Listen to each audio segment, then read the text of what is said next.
je peto slovo azbuke, s njim se reči mnogo lakše uče. Peto slovo po azbučnom redu, nisam znao da ga napišem do juče. D kao detelina, detelina, D kao Deda Mraz, Deda Mraz, D kao dizalica, dizalica, D je kao dvogled, dvogled, D kao digitron, digitron, D kao dalmatinac, dalmatinac, D kao doktor, doktor, D je kao drvo, drvo.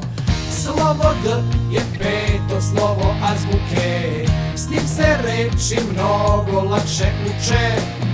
Peto slovo po azbučnom redu, nisam znao da ga napišem do juče. Nisam znao da ga napišem do juče.